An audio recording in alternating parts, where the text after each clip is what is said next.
ADN business consultants എന്ന ഈ ഒരു ചാനലിലേക്ക് സ്വാഗതം. ഇന്നിവിടെ നമ്മൾ ഡിസ്കസ് ചെയ്യാൻ പോകുന്നത് ഡൽഹിയിൽ വെച്ച് നടന്ന 53ാമത് GST കൗൺസിലിംഗ് മീറ്റിംഗിലെ പ്രധാനപ്പെട്ട കാര്യങ്ങളെക്കുറിച്ചാണ് ഈ ഒരു വീഡിയോയിൽ നമ്മൾ ഡീറ്റെയിൽ ആയിട്ട് ഡിസ്കസ് ചെയ്യാൻ പോകുന്നത്. അതിൽ ആദ്യത്തേത് waiving of interest and penalties for demand notice issued under section 73. അതായത് അണ്ടർ സെക്ഷൻ 73 പ്രകാരം ഡിമാൻഡ് നോട്ടീസ് ഇഷ്യൂ ചെയ്തിട്ടുള്ള ആളുകൾക്ക് അതിൻ്റെ മുകളിൽ വന്ന ഇൻട്രസ്റ്റും പെനാൽറ്റിയും ഒഴിവാക്കിയിട്ടുണ്ട്. അത് ഏതെല്ലാം വർഷം? 2017, 18, 18, 19, 19, 20 ഈ 3 ഫിനാൻഷ്യൽ ഇയറിലെയും നോട്ടീസ് 73 പ്രകാരം നോട്ടീസ് ഇഷ്യൂ ചെയ്തിട്ടുള്ള ആളുകൾക്ക് ഇൻട്രസ്റ്റും പെനാൽറ്റി അതിൻ്റെ മുകളിൽ വരുന്ന ഇൻട്രസ്റ്റും പെനാൽറ്റി ഒഴിവാക്കിയിട്ടുണ്ട്. 73 എന്ന് സ്പെസിഫൈ ചെയ്ത് പറഞ്ഞിട്ടുണ്ട്. അതുകൊണ്ട് തന്നെ 73 പ്രകാരം നോട്ടീസ് വന്നവർക്ക് മാത്രമേ ഈ ഒരു ഇൻട്രസ്റ്റും പെനാൽറ്റി ഒഴിവാക്കിയിട്ടുള്ളൂ.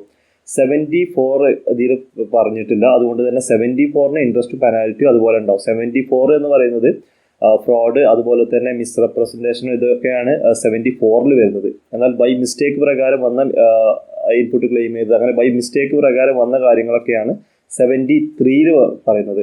അതുകൊണ്ട് തന്നെ 73ലാണ് നോട്ടീസ് വന്നിട്ടുണ്ട് ഉള്ളത് എങ്കിൽ അതിൻ്റെ ഇൻട്രസ്റ്റും പെനാൽറ്റിയും ഒഴിവാക്കിയിട്ടുണ്ട്. അതായത് 17, 18, 18, 19, 19, 20 ഈ 3 ഫിനാൻഷ്യൽ ഇയറിൽ നോട്ടീസ് വന്നിട്ടുണ്ടെങ്കിൽ അതിൻ്റെ ഇൻട്രസ്റ്റും പെനാൽറ്റിയും വേവ് ഓഫ് ചെയ്തിട്ടുണ്ട്. ഇൻപുട്ട് ടാക്സ് ക്രെഡിറ്റ് എടുക്കുന്നതിനുള്ള സമയപരിമിതി നീട്ടിയിട്ടുണ്ട്. അതായത് 2017, 18, 18, 19, 19, 20 ഈ നേരത്തെ പറഞ്ഞ 3 ഫിനാൻഷ്യൽ ഇയറിലും ഇൻപുട്ട് ക്ലെയിം നമുക്കറിയാം. ഒരു ഇൻപുട്ട് ക്ലെയിം ചെയ്യുക, അതായത് നമ്മൾ പർച്ചേസ് ചെയ്തിട്ടുണ്ടെങ്കിൽ അതിൻ്റെ ഇൻപുട്ട് ക്ലെയിം ചെയ്യാനുള്ള മാക്സിമം സമയം എന്ന് പറഞ്ഞാൽ ഒരു ഫിനാൻഷ്യൽ ഇയർ എടുത്തത് ആ ഫിനാൻഷ്യൽ ഇയർ കഴിഞ്ഞ് നെക്സ്റ്റ് ഫിനാൻഷ്യൽ ഇയർ സെപ്റ്റംബർ വരെയാണ് അതിൻ്റെ മാക്സിമം സമയം. എന്നാൽ 2017, 18 അങ്ങനെ വരുമ്പോൾ നമുക്ക് മാക്സിമം സമയം എന്ന് പറയുന്നത് 17, 18, 18, 19 സെപ്റ്റംബർ വരെയാണ് നമുക്ക് സമയം. അപ്പോൾ അതിൻ്റെ മുമ്പായിട്ട് എന്ത് ചെയ്യണം? ഇൻപുട്ട് ക്ലെയിം ചെയ്യണം. അതിനുശേഷം നമുക്ക് ഇൻപുട്ട് ക്ലെയിം ചെയ്യാൻ പറ്റില്ല. അങ്ങനെ ഇൻപുട്ട് ക്ലെയിം ചെയ്തിട്ടുണ്ടെങ്കിൽ അത് എന്ത് ചെയ്യണം? GSTക്ക് റിട്ടേൺ ആയിട്ട് അടക്കേണ്ടതും അതിൻ്റെ ഇൻട്രസ്റ്റ് പെനാൽറ്റി അടക്കേണ്ടതാണ്. 30 നവംബർ 2021 വരെ എക്സ്റ്റെൻഡ് ചെയ്തിട്ടുണ്ട്. അപ്പോൾ ഈ ഒരു 3 ഫിനാൻഷ്യൽ ഇയർ എടുത്തത് നമുക്ക് ഏതുവരെ? 30 നവംബർ 2021 വരെ നമുക്ക് എന്ത് ചെയ്യാൻ പറ്റും? ഇൻപുട്ട് ക്ലെയിം ചെയ്യാൻ പറ്റും. നെക്സ്റ്റ് പറഞ്ഞിട്ടുള്ളത് GSTR4നെ കുറിച്ചാണ്. GSTR4 എന്ന് പറഞ്ഞാൽ ആനുവൽ റിട്ടേൺ ഫയൽ ചെയ്യുന്നത്. നമുക്കറിയാം ആനുവൽ റിട്ടേൺ ഫയൽ ചെയ്യുന്നത് ഈ ഒരു ഫിനാൻഷ്യൽ ഇയറിൻ്റെ annual return next financial year April 30 ആണ് GSTR4 ഫയൽ ചെയ്യേണ്ടത്. അതിൻ്റെ സമയം ഇനി എക്സ്റ്റെൻഡ് ചെയ്തിട്ടുണ്ട്. ഏപ്രിൽ എന്നുള്ളത് ജൂണിലേക്ക് എക്സ്റ്റെൻഡ് ചെയ്തത്. അപ്പോൾ 30th ജൂണാണ് അതിൻ്റെ ഡ്യൂ ഡേറ്റ് വരുന്നത്. അപ്പോൾ അതിനിവിടെ സ്പെസിഫൈ ചെയ്ത് പറഞ്ഞിട്ടുണ്ട് 2024, 25 ഫിനാൻഷ്യൽ ഇയർ ഓൺവേർഡ്സ്. അതായത് 2024, 25 ഫിനാൻഷ്യൽ ഇയറിന് ശേഷമുള്ള ഇനി അങ്ങോട്ട് എന്താണ് ഇതിൻ്റെ ഡ്യൂ ഡേറ്റ് ഏപ്രിൽ മുതലാണ്. പഴയത് അതുപോലെ തന്നെയാണ് ഡ്യൂ ഡേറ്റ്. ഇനി അങ്ങോട്ടുള്ള ആനുവൽ റിട്ടേണിൻ്റെ ഡ്യൂ ഡേറ്റ് എന്ന് പറയുന്നത് 30th ജൂണാണ്. ആ ഡ്യൂ ഡേറ്റിൻ്റെ ഡേറ്റ് ചേഞ്ച് ചെയ്തിട്ടുണ്ട്. GST ഫയൽ ചെയ്യാൻ വിട്ടുപോയി കഴിഞ്ഞാൽ നമുക്കറിയാം GST ഫയൽ ചെയ്യേണ്ട ടാക്സ് അടക്കണം, പ്ലസ് ഇൻട്രസ്റ്റ് അടക്കണം, ലേറ്റ് ഫീ അടക്കണം. എന്നാൽ നമ്മളെ ക്യാഷ് ലെഡ്ജറിൽ ബാലൻസ് ഉണ്ട് എങ്കിൽ ഇനി മുതൽ നമുക്ക് അതിൻ്റെ ഇൻട്രസ്റ്റ് ആ ഒരു എമൗണ്ട് അടക്കാതെ ഇൻട്രസ്റ്റ് അടക്കേണ്ട, ലേറ്റ് ഫീ മാത്രം അടച്ചാൽ മതി. അതാണ് അടുത്തൊരു പോയിന്റ് പറയുന്നത്. മറ്റൊരു നോട്ടിഫിക്കേഷൻ എന്ന് പറയുന്നത് GSTR1 നമുക്കറിയാൻ പറ്റും. GSTR1 ഫയൽ ചെയ്തതിന് ശേഷം എന്തെങ്കിലും മിസ്റ്റേക്ക് അതിലുണ്ടെങ്കിൽ പിന്നെ നമുക്ക് എഡിറ്റ് ചെയ്യാനുള്ള ഒരു ഓപ്ഷന് നിലവിൽ GSTയിലില്ല. പക്ഷേ ഇപ്പോൾ ഇനി GSTR1A എന്ന് പറയുന്ന പുതിയൊരു ഫോമും കൂടി വരുന്നുണ്ട്. അപ്പോൾ അത് പ്രകാരം ഇൻ കേസ് എന്തെങ്കിലും മിസ്റ്റേക്ക് GSTR1 ഫയൽ ചെയ്ത സമയത്ത് വന്നിട്ടുണ്ടെങ്കിൽ നമുക്കത് എന്ത് ചെയ്യാൻ പറ്റും? GSTR1A എന്നുള്ള രീതിയിൽ നമുക്ക് എഡിറ്റ് ചെയ്താണ്ട് GSTR3B ഫയൽ ചെയ്യുന്നതിന് മുമ്പ് നമുക്ക് എഡിറ്റ് ചെയ്ത് ഫയൽ ചെയ്യാനുള്ള ഒരു ഓപ്ഷൻ ഇനി നിലവിൽ വരുന്നുണ്ട്. വരുന്ന രജിസ്ട്രേഷൻ എല്ലാം ബയോമെട്രിക് ഓതൻറ്റിക്കേഷന് നിർബന്ധമാക്കുന്നുണ്ട്. അപ്പോൾ ഒരുപാട് ഫേക്ക് GST രജിസ്ട്രേഷൻ വരുന്നത് കൊണ്ട് തന്നെ ആ ഒരു ഫേക്ക് രജിസ്ട്രേഷൻ ഒഴിവാക്കാൻ വേണ്ടിയിട്ട് ബയോമെട്രിക് രജിസ്ട്രേഷൻ, അതായത് നമ്മൾ ഫിംഗർ പ്രിന്റ് വെച്ചാണ്ട് വെരിഫൈ ചെയ്താൽ മാത്രമേ ഇനി മുതൽ GST രജിസ്ട്രേഷനെ ആക്റ്റീവ് ആകുള്ളൂ. അത് ഓൾ ഇന്ത്യ ലെവലിൽ അത് അപ്ലിക്കബിൾ ആയിട്ട് വന്നിട്ടുണ്ട്. അപ്പോൾ ഇനി മുതൽ രജിസ്ട്രേഷൻ ചെയ്യുന്ന സമയത്ത് ഫിംഗർ പ്രിന്റ് വെച്ച് നമ്മൾ ആധാർ ഓതൻറ്റിക്കേഷൻ ചെയ്തതിന് ശേഷമേ നമുക്ക് എന്ത് ചെയ്യാൻ പറ്റുള്ളൂ? GST രജിസ്ട്രേഷൻ ചെയ്യാൻ പറ്റുള്ളൂ. മിൽക്ക് ക്യാൻസിന് GST റേറ്റ് 12% മാറ്റി. മിൽക്ക് ക്യാൻസ് എന്ന് പറഞ്ഞാൽ സ്റ്റീൽ കൊണ്ടോ അയൺ കൊണ്ടോ അതിൻ്റെ ടാക്സ് വരുന്നത് 12% ആണ്. അതിൽ എന്താണ് വിൽക്കുന്നത് എന്നതല്ല, അങ്ങനത്തെ ക്യാനാക്കി, അതായത് മിൽക്ക് ക്യാനാക്കി വിൽക്കുന്നതാണെങ്കിൽ അതിൻ്റെ ഇനി മുതൽ 12% GST അപ്ലിക്കബിൾ ആണ്. അതുപോലെ തന്നെ all carton box and cases ഇതിന് 12% ആയി GST 12% ഒരു ഫിക്സ്ഡ് റേറ്റിലേക്ക് മാറി. നമുക്കറിയാം നേരത്തെ ഉണ്ടായിരുന്നത് 12%-ലും 18%-ലും ആയിരുന്നു കാർട്ടൺ ബോക്സിനും കേസസിനും ഒക്കെ വന്നിരുന്നത്. അത് ഒരു ഫിക്സ്ഡ് റേറ്റ്, അത് പേപ്പർ ബോക്സ് ആണെങ്കിൽ അല്ലെങ്കിലൊക്കെ അതൊരു ഫിക്സ്ഡ് റേറ്റിലേക്ക് 12% എന്നുള്ള ഒരു ഫിക്സ്ഡ് റേറ്റിലേക്ക് ചേഞ്ച് ചെയ്തിട്ടുണ്ട്. അതുപോലെ തന്നെ ഓൾ ടൈപ്പ് ഓഫ് സ്പ്രിംഗ്ലർ അതിൻ്റെ GST റേറ്റും 12%ലേക്ക് ആക്കിയിട്ടുണ്ട്. അത് ഇൻക്ലൂഡിങ് ഫയർ വാട്ടർ സ്പ്രിംഗ്ലറിനും അതേ ഒരു റേറ്റാണ് വരുന്നത്. സോളാർ കുക്കറിൻ്റെ റേറ്റും 12%ലാക്കിയിട്ടുണ്ട്. അത് ഡ്യുവൽ എനർജി യൂസ് ചെയ്യുന്നതാണെങ്കിലും സിംഗിൾ എനർജി യൂസ് ചെയ്യുന്നതാണെങ്കിലും 12%ലേക്ക് ചേഞ്ച് ചെയ്തിട്ടുണ്ട്. അതിന് ഇന്ത്യൻ റെയിൽവേ കൊടുക്കുന്ന സർവീസുകൾക്ക് GST എക്സംപ്റ്റഡ് ആക്കിയിട്ടുണ്ട്. അതായത് പ്ലാറ്റ്ഫോം ടിക്കറ്റ്, അതുപോലെ തന്നെ റെസ്റ്റ് റൂം ഫെസിലിറ്റി, അവിടെ ഉണ്ടാകുന്ന ബാറ്ററിയിൽ പോകുന്ന വാഹനത്തിൻ്റെ ആ ഒരു സർവീസിനുള്ള ചാർജ്, ഇതിനെല്ലാം GST എക്സംപ്റ്റഡ് ആക്കിയിട്ടുണ്ട്. പറയുന്നത് ഹോസ്റ്റൽ അക്കോമഡേഷനെ കുറിച്ചാണ്. അത് പലർക്കും ഒരു സംശയമുള്ള ഏരിയ ആണ്. ഹോസ്റ്റൽ അക്കോമഡേഷൻ നമ്മൾ ഇൻസ്റ്റിറ്റ്യൂട്ടിൻ്റെ അകത്താണെങ്കിൽ അത് ടാക്സ് ഇല്ല, എക്സംപ്റ്റഡ് ആണ്. പണ്ടേ അത് എക്സംപ്റ്റഡ് ആണ്. എന്നാൽ ഹോസ്റ്റൽ അക്കോമഡേഷൻ നമ്മൾ പുറത്താണ്. ഇപ്പോൾ നമ്മളൊരു സ്ഥാപനത്തിലേക്ക് പഠിക്കാൻ പോകുന്ന സമയത്ത് പുറത്ത് റൂം എടുത്താണ് നമ്മൾ നിൽക്കുന്നതെങ്കിൽ അതിന് ടാക്സ് ഒഴിവാക്കിയിട്ടുണ്ട്. അതിൽ 1-2 കണ്ടീഷൻ പറയുന്നുണ്ട്. അതായത് സ്റ്റുഡൻസിനും പ്രൊഫഷണൽസിനും ടാക്സ് ഒഴിവാക്കിയിട്ടുണ്ട്. അത് പറയുന്നത് ഒരു സ്റ്റുഡൻസിന് 20,000 വരെ ഒരു മാസം, അതായത് 1 സ്റ്റുഡൻറ്റിന് 20,000 വരെ ഒരു മാസം നമുക്ക് എന്താണ് എക്സംപ്റ്റഡ് ആണ്. അപ്പോൾ അതിൽ GST കൊടുക്കേണ്ടത് ആവശ്യമില്ല. നമ്മളേക്കുന്ന GST കളക്ട് ചെയ്യാനുള്ള ഓപ്ഷൻ ഇല്ല.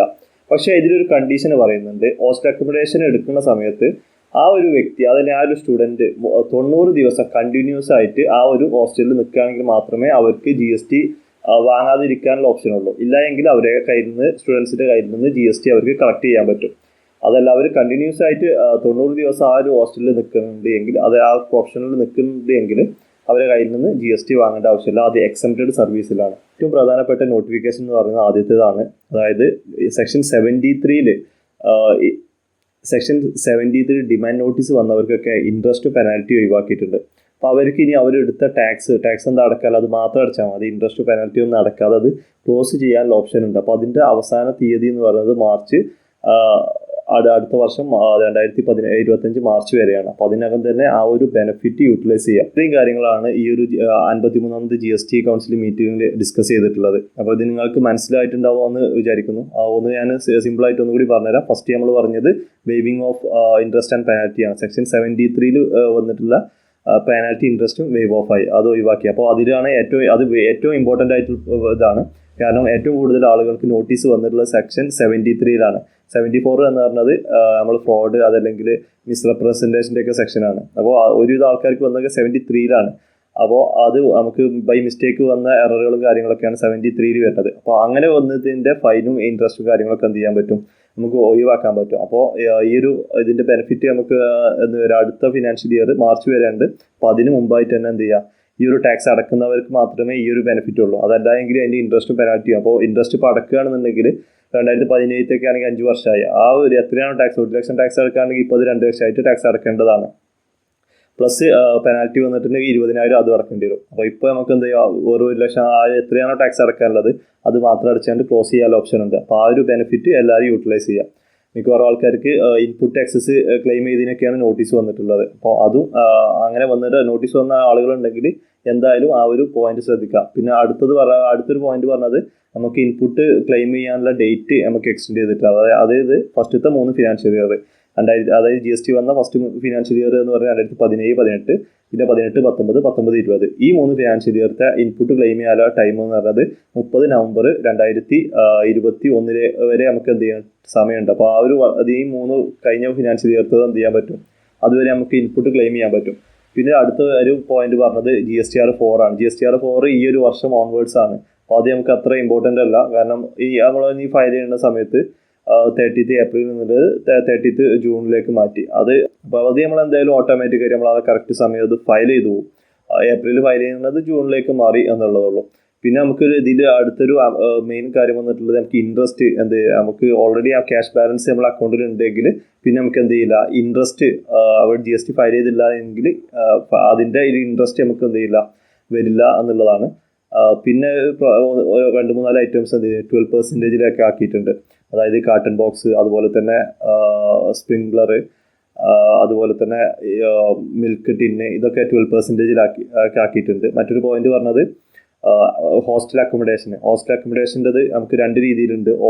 ഹോസ്റ്റൽ അക്കോമഡേഷൻ ഇൻസ്റ്റിറ്റ്യൂട്ടിൻ്റെ അകത്തുള്ള ഹോസ്റ്റലാണെങ്കിൽ നമുക്ക് ഓൾറെഡി എക്സംപ്റ്റഡ് ആണ്. എന്നാൽ അവർ പുറത്ത് ഒരു സ്റ്റുഡൻസ് പുറത്താണ് റൂം എടുത്ത് നിൽക്കുന്നത് എങ്കിൽ അവർക്ക് ടാക്സ് എക്സംഷൻ ഉണ്ട്. അതായത് അവർ 90 ദിവസം കണ്ടിന്യൂസ് ആയിട്ട് അവിടെ താമസിക്കുകയാണെങ്കിൽ അവർക്ക് GST ആപ്ലിക്കബിൾ അല്ല. അത് അതിൻ്റെ എമൗണ്ട് പറഞ്ഞത് ഒരാൾക്ക് 20,000 വരെ എക്സംപ്റ്റഡ് ആണ്. പെർ മന്ത് 20,000 വരെ എക്സംപ്റ്റഡ് ആണ്. പിന്നെ അടുത്തൊരു പോയിന്റ് പറഞ്ഞത് റെയിൽവേൻ്റെതാണ്. റെയിൽവേൻ്റെ സർവീസുകൾക്ക് എല്ലാം എന്ത് ചെയ്തിട്ടുണ്ട്, എക്സംപ്റ്റഡ് ആക്കിയിട്ടുണ്ട്. അതായത് പ്രധാനമായിട്ട് പ്ലാറ്റ്ഫോം ടിക്കറ്റ്, അതുപോലെ തന്നെ അവിടുത്തെ അതല്ലാതെ ചെറിയ സർവീസുകൾ, ചെറിയ വാഹനങ്ങളുണ്ട് ആളുകളെ പിക്ക് ചെയ്യാനും കാര്യങ്ങൾക്കൊക്കെ. അപ്പോൾ അതിൻ്റെയൊക്കെ സർവീസ് ചാർജ്, അതിനൊക്കെ സർവീസിന് GST ഇല്ല. ഇത്രയും കാര്യങ്ങളാണ് ഈ 53ാമത് GST കൗൺസിലിംഗ് മീറ്റിങ്ങിൽ പ്രധാനമായിട്ടും ഡിസ്കസ് ചെയ്തത്. നമ്മൾ ഡിസ്കസ് ചെയ്ത കാര്യങ്ങൾ നിങ്ങൾക്ക് മനസ്സിലായിട്ടുണ്ടാവും എന്ന് ഞാൻ വിചാരിക്കുന്നു. എന്തെങ്കിലും ഡൗട്ടോ കാര്യങ്ങളോ ഉണ്ടെങ്കിൽ നിങ്ങൾക്ക് ഡയറക്റ്റായിട്ട് എന്നെ കോൺടാക്ട് ചെയ്യാം. എൻ്റെ നമ്പർ 9633387350. അതുപോലെ തന്നെ ഇതുപോലെയുള്ള ഇൻഫോർമേറ്റീവ് ആയിട്ടുള്ള വീഡിയോകൾക്ക് വേണ്ടി ഈ ഒരു ചാനൽ നിങ്ങൾക്ക് ഇഷ്ടപ്പെട്ടിട്ടുണ്ടെങ്കിൽ സബ്സ്ക്രൈബ് ചെയ്യാം. നിങ്ങൾക്ക് അക്കൗണ്ട്സ് ടാക്സ് പരമായിട്ടുള്ള എന്തെങ്കിലും സർവീസുകൾ ആവശ്യമുണ്ടെങ്കിൽ, ഇതുപോലെ നോട്ടീസ് വന്ന കേസുകൾ ഞങ്ങൾ സ്പെഷ്യലൈസ്ഡ് ആണ്. അപ്പോൾ നിങ്ങൾക്ക് എന്തെങ്കിലും ആവശ്യങ്ങളുണ്ടെങ്കിൽ നിങ്ങൾ തീർച്ചയായും എൻ്റെ ഈ ഒരു നമ്പറിൽ കോൺടാക്ട് ചെയ്താൽ മതി. ഇനി അക്കൗണ്ട്സ് ടാക്സ് പരമായിട്ടുള്ള മറ്റെന്തെങ്കിലും, ഇപ്പോൾ ഇൻകം ടാക്സ് ഫയൽ ചെയ്യുന്നതോ കമ്പനിയുടെ രജിസ്ട്രേഷനോ അങ്ങനെ എന്തെങ്കിലും ഡൗട്ടിലാണ് നിങ്ങൾ നിൽക്കുന്നത് എങ്കിൽ നിങ്ങൾക്ക് എൻ്റെ നമ്പറിൽ വിളിക്കാം. അതിന് കൃത്യമായ ഒരു ഗൈഡ് ലൈൻസ് നമ്മൾ തരുന്നതാണ്. അപ്പോൾ താങ്ക് യു ഫോർ വാച്ചിങ്.